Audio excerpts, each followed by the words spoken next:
Hello and welcome to Love, Dating, and Relationships for Spiritual Women. I'm your host, Julie Grimm. I'm a healer and guide in the Modern Mystery School, and I'm very excited to have with me today Katie Phillips. Actually, the second time that she's joining. Last time that she was here, we talked about how to energetically prepare for your soulmate, which was hugely eye-opening and really helpful for me, as I know many others who tuned in.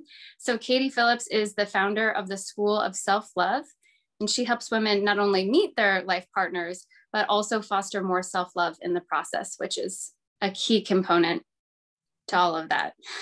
Yeah. Hey, Julie.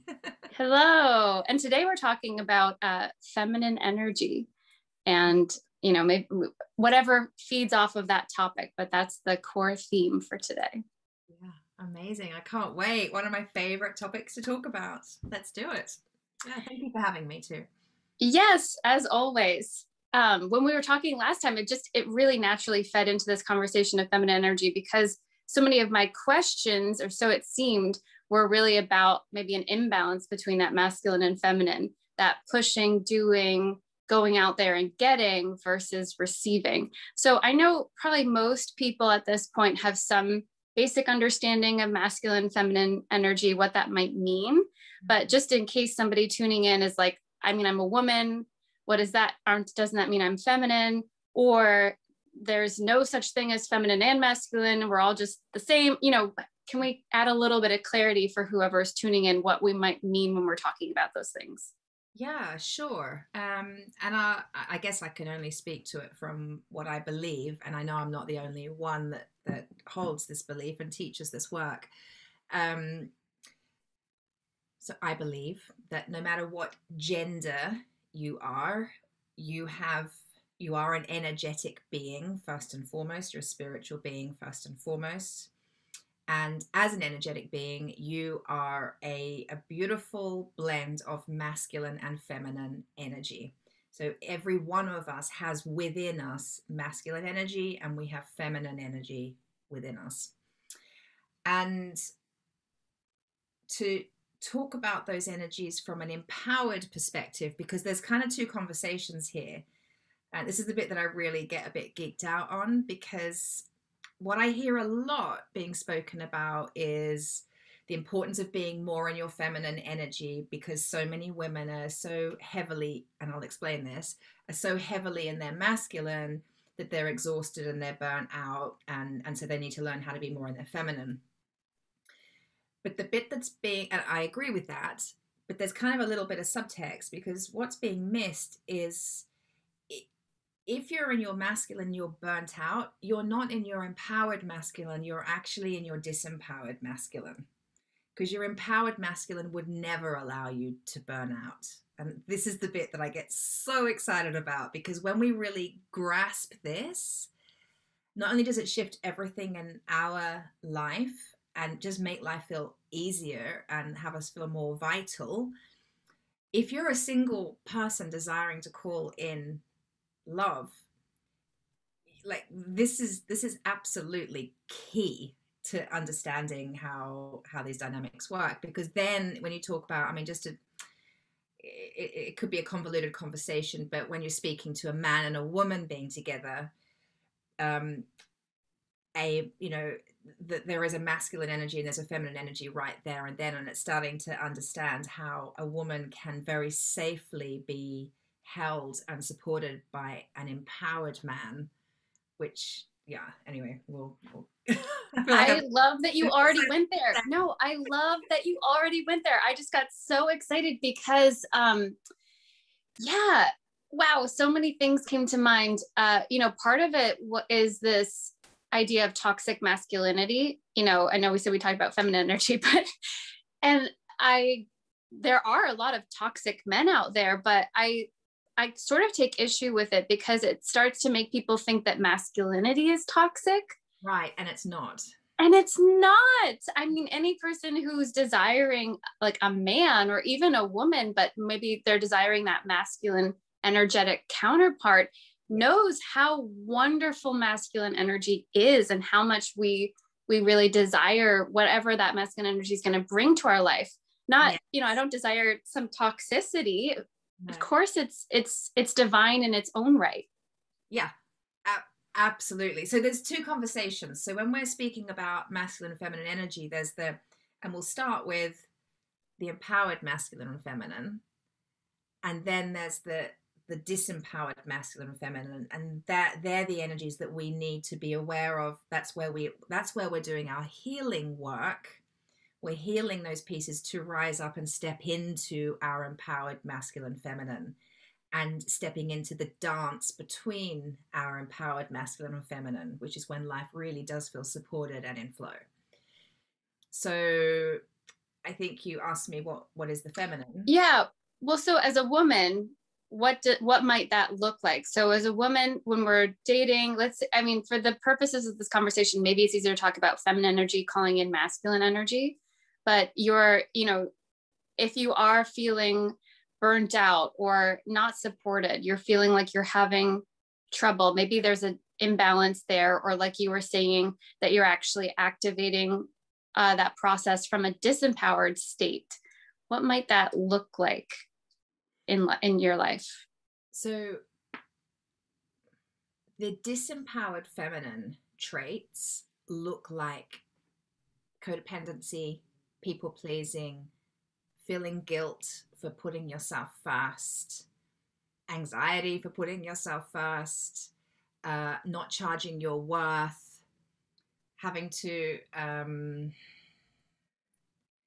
kind of play small, particularly to the masculine, dumb down in some way to the masculine, but that would always be to the disempowered masculine. Submissive rather than surrendered, which is powerful. Probably walking on eggshells in some way, martyr, like victim, poor me, I have to do it all. Why do I have to do it all? I feel like you've just identified. I'm like, yes, there's so many. It's interesting how those things interrelate too, that they're all coming back to that disempowered feminine state, because, that self-sacrificing mother or martyr, or even a healer, I do energy healing. It's so common for people who have quote unquote like a healer identity to be doing it from that disempowered state, which is like giving literally everything I've got to this person or to my work, but not keeping anything for myself. Right. Exactly. So that, we've top lined some very disempowered feminine traits. And those pieces, most women, I think, can put their hand up to a lot of those. So it's, this isn't about shaming anybody. This is just this is kind of how we learn to do life. And we haven't learned that it's safe and that it's okay to step into our empowered feminine. And that's largely because we live in a society that's very patriarchal, and that has actually been dominated by toxic masculine power and belief systems and so on. We've kind of taken that on. So, we just looked at the disempowered feminine. If we have a quick look at, well, what's the disempowered masculine or the toxic masculine? That's the part of us that has learned to believe that basically we're in it's like a scarcity mindset. Like we have to compete for everything, or else it might run out or it might disappear. So we have to work really hard all the time. We must never take our eye off the ball. We must always be focusing on ticking off the tick list. We must never stop, or someone else might beat us. Like when it comes to dating, it's like I have to keep going because someone else might get my man, or quick, like there's no time left, and it's exhausting. It's an absolutely exhaustive state. We're constantly busy. We're constantly rushing. And we haven't learned to trust that it's safe to stop, to rest, to be, to sleep, to maybe go do some gentle exercise, I'm starting to speak to the empowered feminine there. We haven't learned to trust that, because it's not demonstrable. It's like the disempowered masculine believes that unless you can see what I've done, unless you can see the money in the bank or the offer of a promotion, or that I've ticked everything off my to-do list, or that the house is obviously clean and tidy because I've been tidying it, unless I can see it, it doesn't exist. And unless I can see it, it doesn't prove my worthiness. It doesn't prove my significance. It doesn't prove that I'm meant to be here. Like, I need to show something to prove to you that I'm okay and I have every right to be here.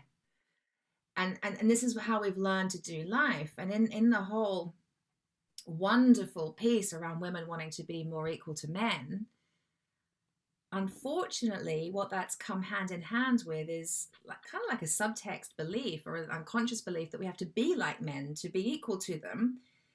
But the men we're trying to be equal to within this patriarchal society we've grown up in, well, that is utterly unhealthy. And we're wondering why we're exhausted. But we're exhausted as well because that, like, as a woman, I mean, because I am in a female body, because I identify as a woman, I've got all the woman bits and I got the hormones to prove it at the moment, particularly in my midlife. My body actually physically can't deal with being treated like that. A man's body actually can handle that better. They're suited for it. It's like that's the, in a way, their purpose.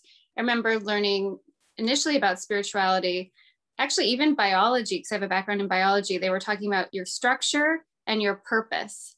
And the structure of something reflects its purpose. You have a pen, it looks a certain way, and therefore it serves the purpose of a pen. And so if I didn't know what a pen was and I wanted to figure it out, I would start to look first and foremost at what does it look like? Well, like men and women, we look different. And part of that is indicative of also having a different purpose in life. Obviously, as each individual, we each have our unique purposes, but masculine forms have a certain caricature and feminine forms another. And that's, pointing to some deeper purpose behind men and women. Yeah, like most masculine bodies are quite hard, quite strong, quite structured. A woman's body tends to be quite soft and a little bit squid. We're meant to be a little bit squidgy, actually. Again, there we are trying to get our six packs and tough, but because we're trying to be like men, like we're not men. We're meant to have a little bit of a soft belly, actually. That's the truth. So, and then you look at the male design, the female design in terms of when it comes to sex, the man, right, reproduction, yeah, and receives. So the nature of the masculine is to give, it is to do, it is to make things happen. The nature of the feminine is to receive, to surrender, to be. That is a very natural state. It's reflected in our physiology. But when we step into the disempowered states, that's where things start to go a little bit awry. I love that you explained it that way, because I think it's so important to make that distinguish. When we talk, sure, there's toxic women out there and there's toxic men, but if we start to take that as a blueprint for masculine and feminine energy, we've already done ourselves a huge disservice, because exactly to your point, we'll now be trying to emulate something that actually we don't want to emulate in any way, shape, or form. Yeah. Exactly. And it just leaves people high and dry. And I think that's, even with this whole, not to go there too far, but just even with people trying to understand, what's my gender? How do I assign my own identity? Part of that, maybe, I wonder, is a reckoning of true empowered masculine or feminine energy versus the disempowered archetypes that they've been trying to draw understanding from out in the real world. Yeah. And it's like, unfortunately, especially for women, I don't think that there's more and more each day, but there aren't a ton of empowered feminine women out there for us to look at and say, oh yeah, that's how I want to carry myself. That's how I want to move around the world. That's how I want to be. Yeah. And those empowered women have a really healthy relationship with the masculine. And I mean, this is the bit that I get so excited about, and that is game changing when it comes to dating and having a really healthy relationship. It's this piece around how the qualities of the empowered masculine. So the empowered, can I speak to this? That Please do. Yes. So the empowered masculine, like, it's such king energy, right? And the empowered feminine is queen. And it's such king energy, and the empowered masculine, it's his birthright, it's his divine purpose for him. I say him, I know it's not a gender thing, but it's just easy for me to speak about it in this way. His divine purpose is to protect, to serve, to take care of the feminine. That's what he's doing here. That's the whole point of the empowered masculine.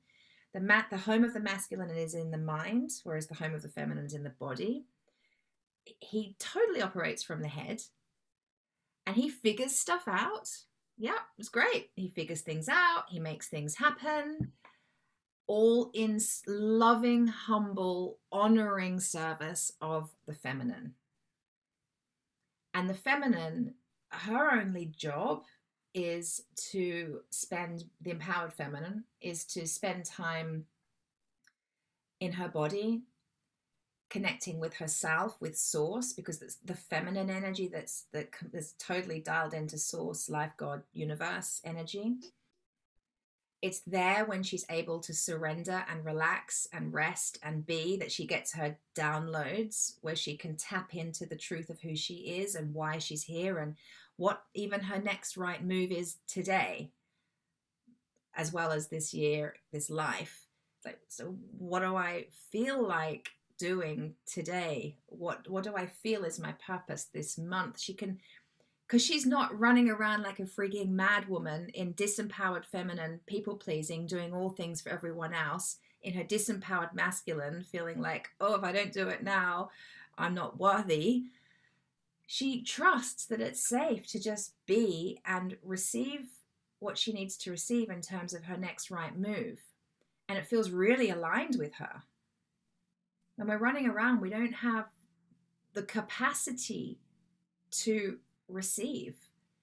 And from that place, she's hooked into source, she's hooked into her authentic truth, and she can then, it's almost like a dialogue, although it doesn't really happen like a dialogue, it's just an energy flow. But she essentially, if it were a dialogue, the empowered feminine would say to her empowered masculine, I desire to create XYZ. Can you help me? And the masculine's like, yes, darling, it is my purpose to help you. Let me humbly serve you. I will do anything. I'll do whatever it takes to make it happen for you. But I'll do it in a way that has you feel good. I will not exhaust you. You will not burn out. You will have rest. You'll have sleep. You'll have downtime. And it'll balance out with the action it's going to take to make these wild and wonderful dreams come true. And then her only job in response to that is to say thank you. And as I love it. As she acknowledges and said thanks, he's like, oh, I want to do that again. Let's do more of serving you, because it makes you happy, and you just told me it makes you happy. So essentially, that's kind of like the energy flow between an empowered, within us, within our empowered feminine and masculine. But then if you look at an empowered man and an empowered woman who are in relationship, that's how they roll. And then the roles get reversed, because the man has a feminine energy too, and he receives his divine downloads and what he needs. And if he needs support from his partner, he'll ask, and she'll be able to support him using her masculine energy. So it's totally not a gender piece. But then when you come back to the physiology, of men and women, there is something about, like, I have this with my husband, he's a big, strong man, and he's an empowered man because he trusts me and my spiritual woo-woo, and he allows me my time and space to meditate and be and tap in and receive my downloads. And from that space, I can ask him for his support, and he trusts my ask, and he does whatever he can. And if he can't, we'll figure out together where I get the support from. But, you know, it's wonderful. When you were talking, I mean, I can feel it. Like I can tune in to that reality, and it's so nourishing and, you know, safe.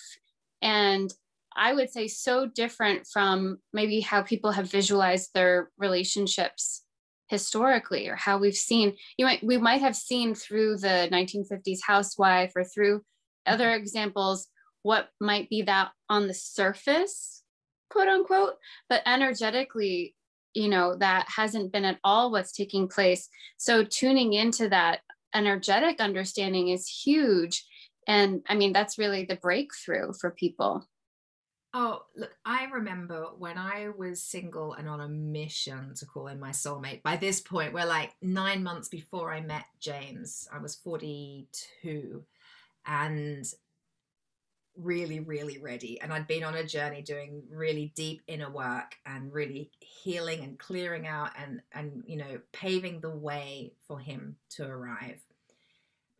I was on a retreat in Mexico, and I just had this, everything just kind of suddenly slotted into place about the masculine and feminine. I'd been doing so much work around that, healing so much around my relationship to the masculine.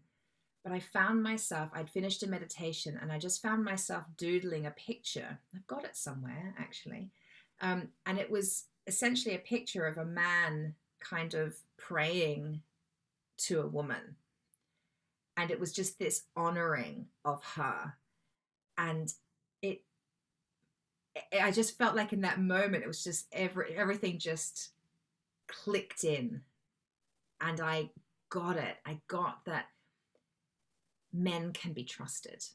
Not all men, but my man. An empowered man can be trusted. An empowered man has my back. An empowered man won't, because one of my biggest fears was losing my freedom. I was such an independent woman running my business. I was a parent. I was juggling a lot of things, but I was doing pretty well at it. I didn't want a man to come in and upset that dynamic and take me away from my business, or take me away from my son, or reduce the adventure and fun I was having in my life at that point. And I realized, no, the empowered masculine actually wants me to have that and more. He wants to help me make my business bigger, be a better parent, see the world more. Like I really got that, and I'm like, oh, okay, how exciting. And then it all met him. You're like, okay, I can bring this in. This is a great thing to bring in. Yeah, exactly. Well, it kind of goes back to what you were saying. I just was reminded there when you're talking about, they're helping you create more joy, more pleasure. When you were talking about the disempowered states coming from a state of lack, or unworthiness. And when I think about relationships, I also think about, you're creating a family, or you're creating a home. You're literally maybe even creating another human.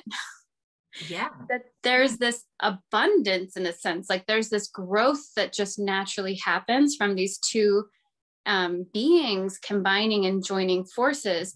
But that's hopefully from an abundant state of mind. When we attract each other from that lack state, maybe that abundance that's meant to be created doesn't happen, or doesn't happen in quite that same way, and that's where those fears might actually come true, where you feel restricted by your partner or unsupported by them, or whatever that issue might be for you.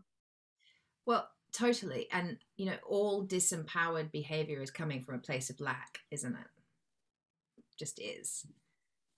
Yeah. Lack and scarcity.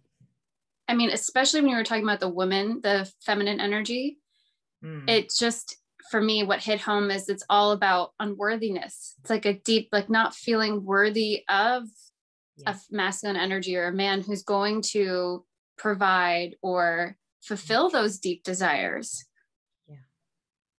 And needing to prove or be other than what you are. that's huge. I mean, I can even like feel it in my body a little bit, Right. because it's scary to be that worthy. I imagine, a lot of women probably feel either afraid of it, because it's like, it is this huge power in a sense, actually, that you are already that worthy, that you do actually already have that feminine power within you, whether Yes. or not you're utilizing it.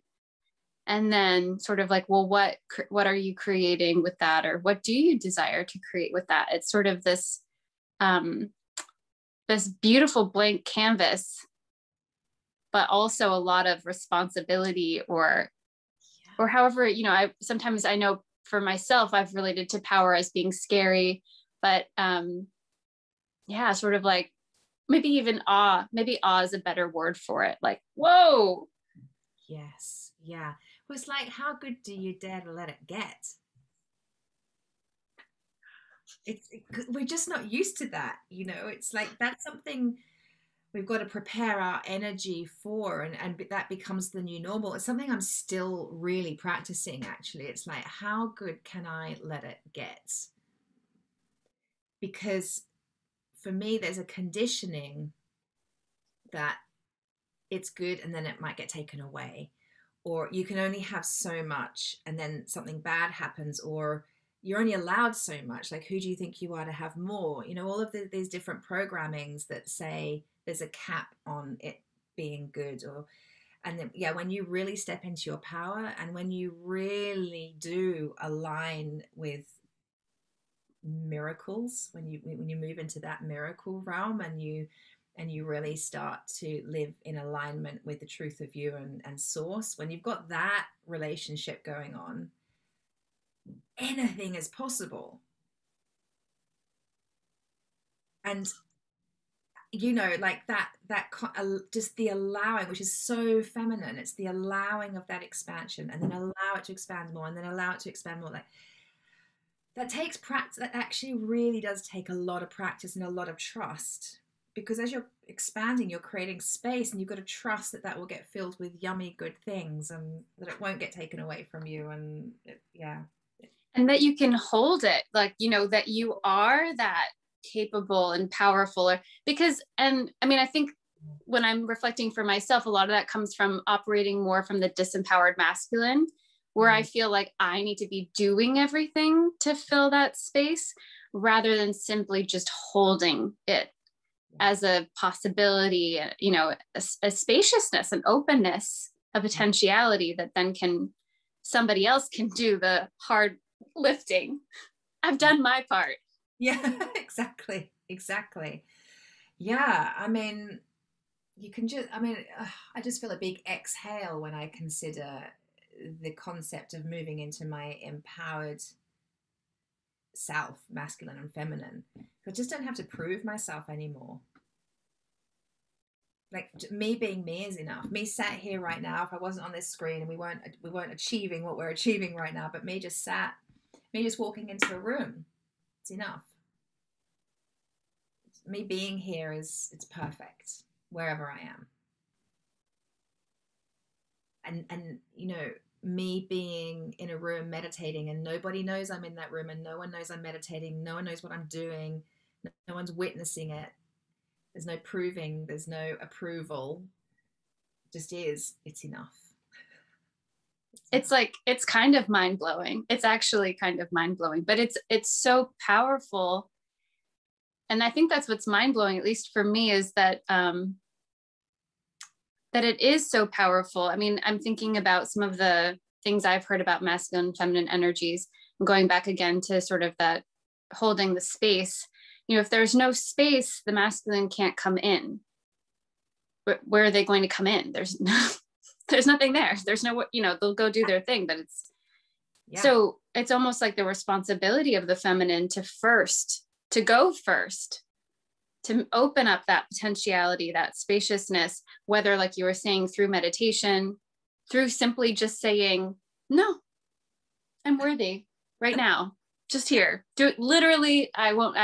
Not doing anything, just sort of claiming that, in a way, birthright, or just that essential part of being a woman.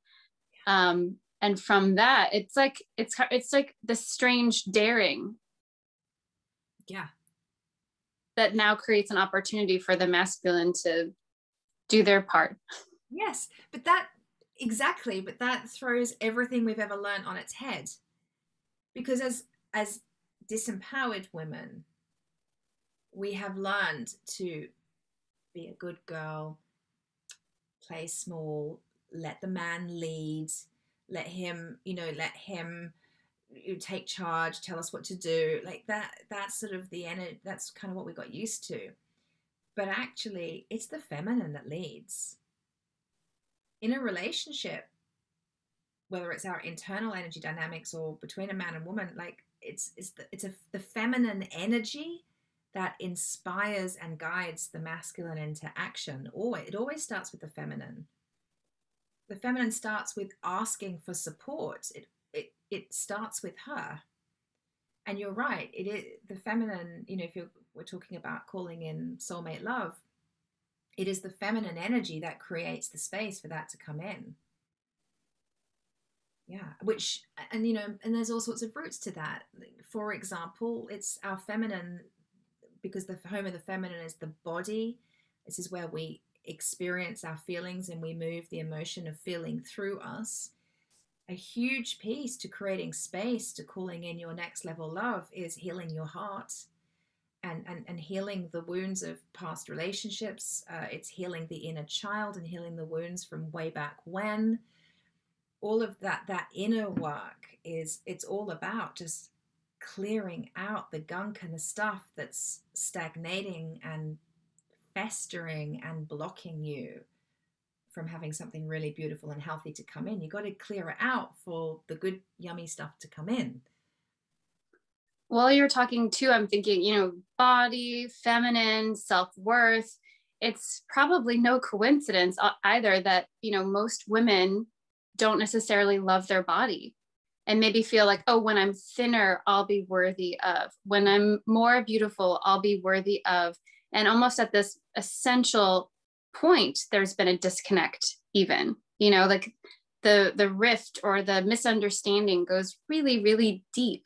We see that perpetuated all around us. I need to look a certain way to attract a certain man rather than feel a certain way.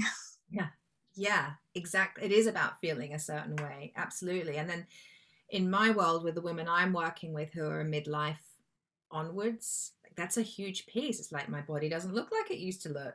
I'm going, and it's a case for me, I'm in perimenopause. I was, I share this story quite a lot, but in the first 6 months of meeting James, my perimenopause begun.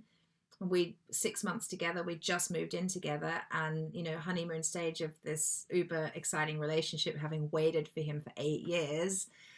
So excited to finally be there. And I'm going to bed at night wrapping myself in towels because my night sweats were so bad, and I got cystic acne, I got anxiety, all of this caused by hormones seemingly overnight.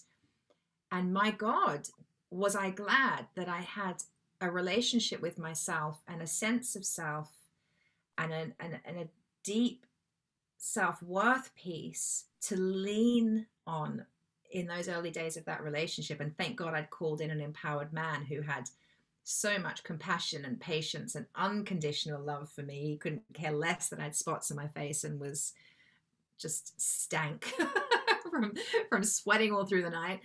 That's a real test. I feel like the universe was like, let's see her flex her muscles.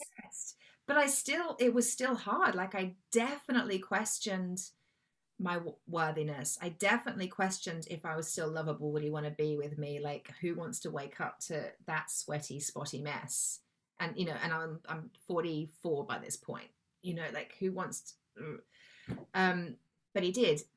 Equally, what was beautiful about that was a big part of my healing, as I sort of alluded to earlier, was trusting the masculine. And I healed that to the degree to be able to call in an empowered man that I could trust. And then inside that relationship, my hormonal shifts then put us in a situation where I really had to trust the masculine, that he would be there for me, that he would love me no matter what, that I didn't have to be perfect. And that was, I mean, honestly, that just took our love to a whole new level very quickly. Yeah. It's kind of an amazing confirmation, or, I was saying it was almost like the universe was testing you, or in a way they were kind of like, here, let us help you see that your fears aren't true. Yeah. That if you're brave enough to keep going, that it's not true. It doesn't have to be that way. Yeah, absolutely. Yeah, it really, really was. I'm feeling partially terrified at the prospect of uncovering all of my own. It's one thing to be doing it on your own. Obviously there's a lot of deep and beautiful healing work that can happen, but we sometimes need somebody to trigger that reflection in us. So, I mean, I'm, as we know in the previous conversation, working on calling in divine love, but hearing that story, I'm like, oh, gee, gosh, what tests or opportunities will I be presented with?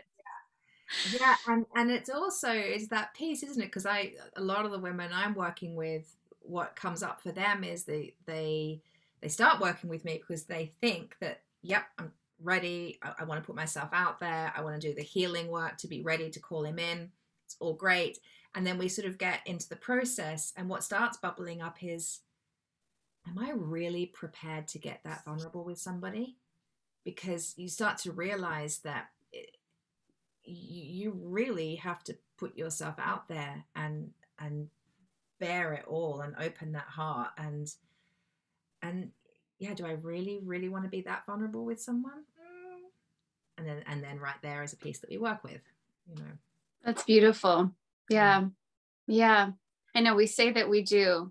And that's the path. I guess that's the path. We have a desire, we go after the desire, we realize, oh, there's a lot of pieces before the desire is, part of my life. And maybe there's a reason why what I desire isn't already here. Yeah, because actually I'm fundamentally terrified of being that vulnerable with another human being and that they see me warts and all. Yeah. Right. Right. Awesome. Great. Awesome. So we're close to wrapping up, but I guess, is there any key pointers that you would give somebody, a woman who's tuned in, somebody that they really want to work on this, something that they've identified as a problem for themselves? What would you say to them?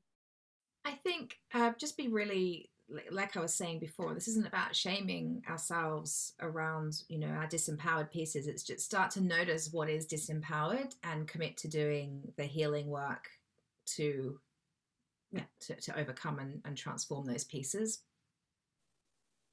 for starters. And secondly, commit to activating your empowered feminine and commit to practices that do that. For example, spend time with women, because the feminine loves to hang out with other women.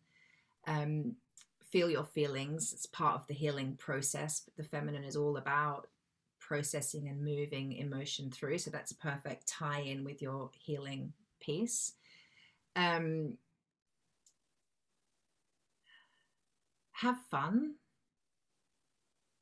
joy, dance. That's something I'm learning more and more. You just have to have fun with the process. Otherwise, especially when you're dating, if you don't approach dating with a fun curiosity, then it's just another job, and it's hard work and it's disappointing. Like, just approach it like, if he's not the one, okay, good information, next, I had a great time, I'm gonna go out. I think we talked about this on our last yeah but bring in more fun and more joy and more pleasure in your life. Make it your focus to feel good every day.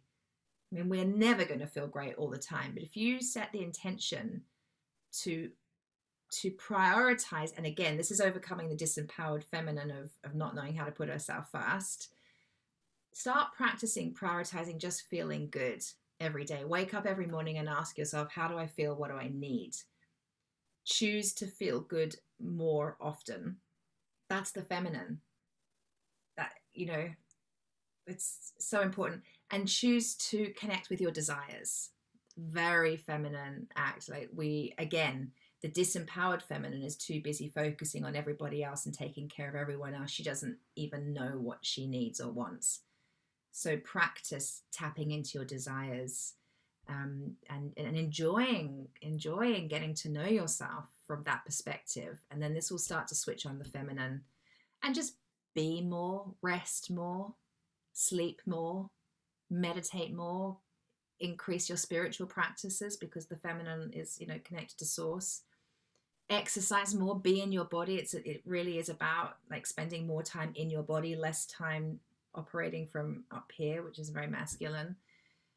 And day by day by day, you'll learn to trust that it's safe to do all that. You'll learn to trust that it's okay to give time and attention and energy to all of those pieces that we've learned apparently isn't valuable, and yet it's game changing when we can value it.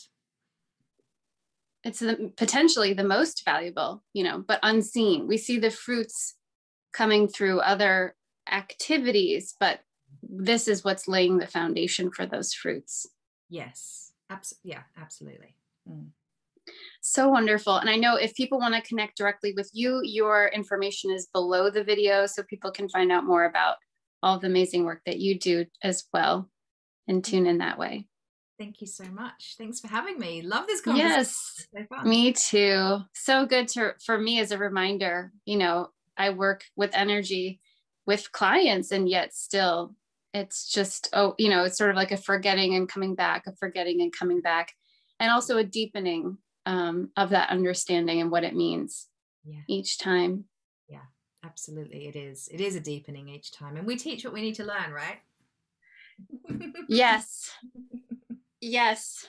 But in, talking about archetypes or people that inspire you, or mentors, maybe but looking, if we look outward for, could it work for me? And you see, that potential. Hearing your story, I know for myself, is just hugely inspiring. It's like, yeah, I can do this. I don't know what the pathway is going to look like, but we got this.